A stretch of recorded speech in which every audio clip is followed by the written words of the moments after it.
I'm going to talk to you a little bit about soloing. We as bass players often tend to avoid soloing, but I'm going to give you a few little tricks and hints that will help you get through this, and hopefully it'll be a lot of fun for you. And I found it to be a lot of fun myself. Do you know the minor pentatonic shape? If most bass players and guitar players do know this shape, it's a very comfortable and common shape. Let me show it to you if you don't know it. I'm going to do the G minor pentatonic. So my first finger's on a G, and you can see from the graphic on your screen that the shape goes 1, 4, 1, 3, 1, 3, 1, 3. It's a minor pentatonic scale. So memorize that right now. Just memorize it. Great, I know you have it. In the shape, at the very top of the shape, right here, I want you to add 2 more notes to this scale. It's these. So now what we have is this. Okay? Well, this note here happens to be the same as this note, just a different octave. So let's add that one here also. So now here's what our shape looks like.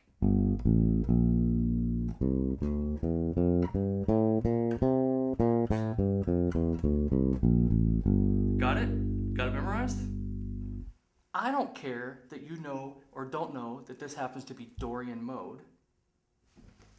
I don't care that you know that this is a major scale with a flat 3 and a flat 7. I care that you know that this scale works perfectly over a minor 7th chord. And there are only 3 chord types: major 7, minor 7, and 7. So we just handled one of them. This is the shape you use if you see G minor 7. Those notes in any order are going to sound great over G minor 7. And same, an octave higher, right? You know that's a G. You know this is a G. Okay? That shape is such a common and comfortable fingering for most bass players and guitar players that I'm going to work with that shape over all 3 chord types. I'm going to show you how to find it.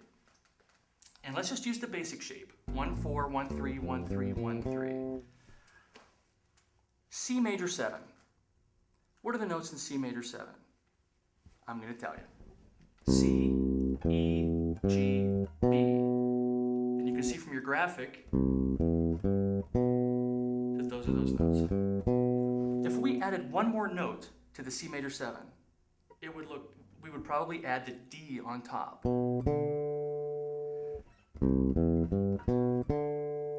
If we got rid of the C and took the next grouping of notes up, just from here,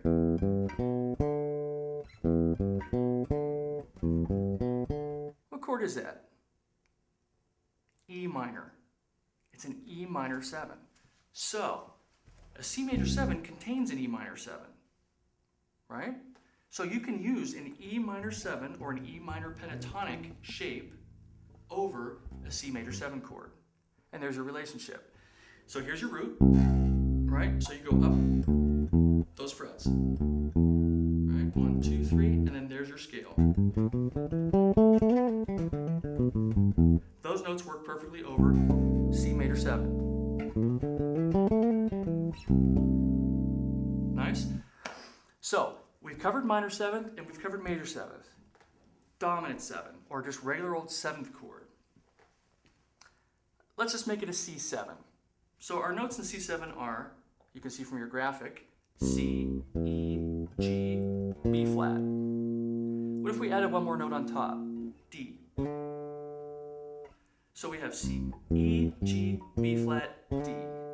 Well, what is that chord? E, G, B flat, D. Well, that's an E minor 7 flat 5.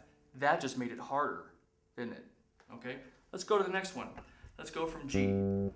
G, B flat, D. What's the next one? F. G, B flat, D, F is the next logical extension on this chord.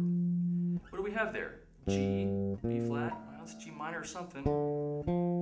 Okay, we got the root, flat 3rd, 5, flat 7, G minor 7. So think about it. G minor 7th is contained in a certain way within a C7th chord, right? So you see C7, you know,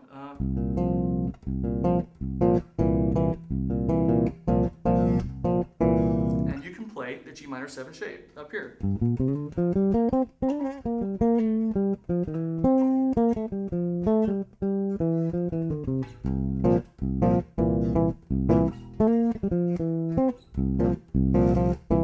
See how that works? Pretty slick, right? So the idea is a dominant 7th chord, you build the minor 7 off of the 5th of it. And you can play that minor pentatonic from here as well. Okay. Here's the trick. Here's the trick to some jazzier kind of sounds. Those chords are all pretty standard. Dominant 7th chord can be divided 2 ways. Static, which means you're jamming. You're just jamming on C7th for, I don't know, bars, weeks, months. And that's the kind of scale you use, right? Use this G minor pentatonic shape with those extra notes that we showed you down here. But if this C7 is resolving, if it's going C7 to F something, it's a 5-1 movement. And how can you tell a 5-1 movement? Well, here's your C, 5 to 1. So if it's going C7 to an F of some kind, that's where we start to use all these great jazz tones. We use, actually, the notes that we can mess around with to create these great jazz sounds on the dominant 7th chord that is resolving. We can use flat 5s, sharp 5s, flat 9s, sharp 9s. So let me show you the shape. Just thinking C7 resolving to F. Let's just think B flat minor pentatonic. B flat against the C, that's the flat 7, that works. What's the D flat against the C? Well, that's the flat 9. What's the E flat against the C? Sharp 9. What's the F against the C? Well, that's the 4th. It's an okay note. You can think of a better note. How about the blues note? E natural. So let's keep going up. What's the A flat against the C? Well, that's the sharp 5. What's the B flat again? Well, we're back to the flat 7. So this B flat minor pentatonic contains a lot of those cool extra altered notes within that C7th chord. So we sharpened a 5, we flatted a 9th. So here's your key. C7 is resolving to F, major or minor. You can think the B flat minor pentatonic over the C7 to give you some of those cool notes. So here comes a graphic for you. A very common progression in jazz is a 2-5-1. In this case, it's a 2-5-1 in the key of F. And in fact, I'm going to go ahead and put the 6 on the end of this. So the chords that you're looking at are G minor 7, C7, F major 7, D7, resolving back to that G minor 7. So G minor 7, what are we going to play? G minor pentatonic with all those extra cool notes. You get to the C7 that's resolving, right? So it's C7's resolving to that F. Down a whole step. B flat minor pentatonic. What's that relationship? The first thing we were here at the G. The next chord we were here. Now, remember how we used that relationship on the C major 7th? We said go up to the 3rd and use that minor pentatonic. Well, now we're on F major 7th. Go up to the 3rd, use that minor pentatonic. A minor. Works great on that F major 7th chord.